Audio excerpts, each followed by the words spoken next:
I'm experimenting with my setup again. Hi everyone, if you're new here, my name is Sally and I'm a mixed media artist in Australia. This is my little baby Evie. I started this self-portrait sketchbook back in February. I've done a self-portrait sketchbook before and I did make a video flipping through that, so I'll link that up above for you so you can go watch that. I thought today I would do a few more pages in my self-portrait sketchbook and do a little mini tour of where I'm at with it so far. So let's go.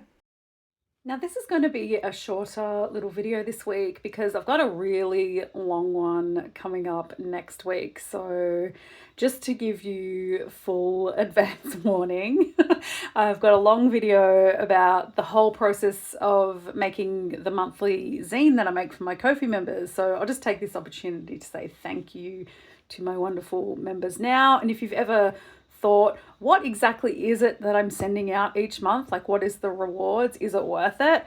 Next week's video will give you a much better idea about what I make each month for the memberships and what's involved in all of that.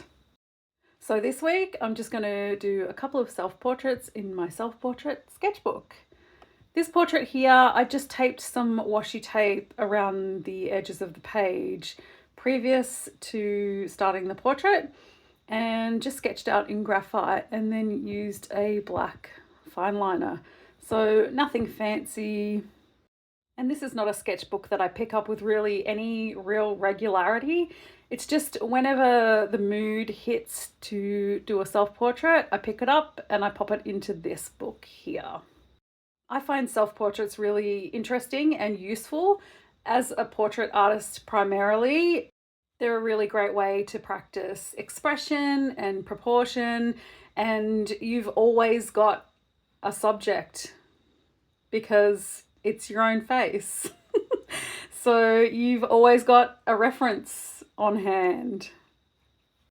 And I find them really interesting to look back on because they change depending on how I'm feeling at the time. Like, I can tell that they're all me, but they're vastly different each time. And I find that really interesting as well. So they're almost like a visual diary and capturing the mood, the particular mood that I'm in at the time that I make the portrait. With this book particularly, I've been adding a lot of song lyrics, and I'll mention those when we do the flip through at the end. But I've been adding a lot of text to most of these portraits in this book, which is interesting. So we're on to the second portrait, and I did this the following day and I just used some coloured pencils. So I just grabbed some warm tones. This is my absolute favourite pencil at the moment. It's the Holbein Luminous Red. Holbein Luminous Red is my favourite colour of paint. So when I saw it in pencil form at my local art shop, I had to buy it and I do not regret it. And I'll try and link as many of these supplies as I can in the description box down below.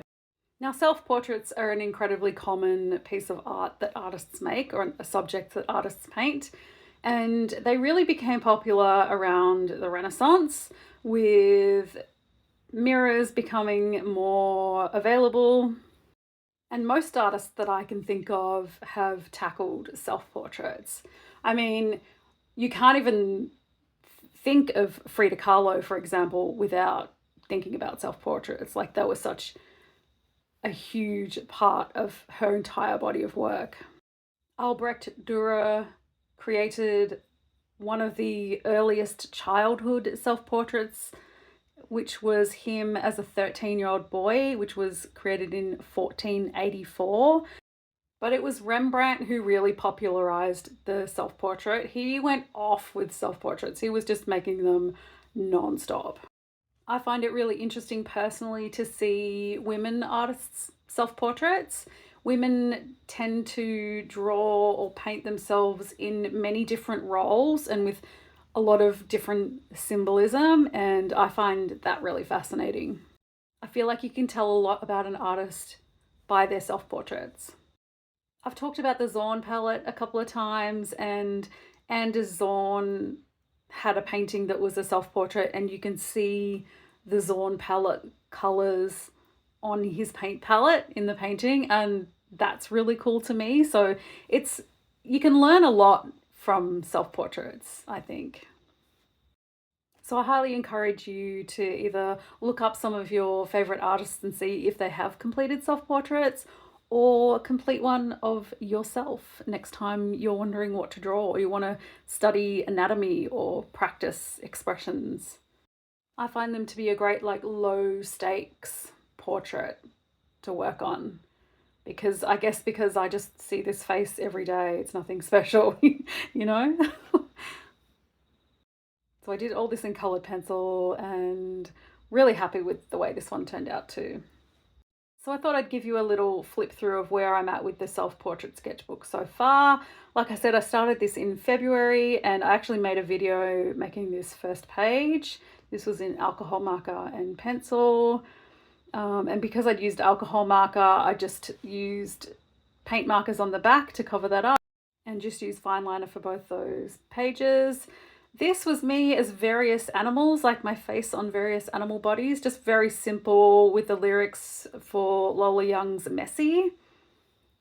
The left side is acrylic paint markers with a Lady Gaga lyric, and the right side is colored pencil. Then we have some ballpoint pen portraits. On the right side is just studies of my eyes, nose, and mouth. More ballpoint pen, and here we see some of my gold bones starting to creep into the page. More on that later. But yeah, here again, I've been working with this idea of doing gold, just this sort of see-through limbs, bones, and my current two. So that's where we're at so far. I've got lots to go for this one still, lots more to do.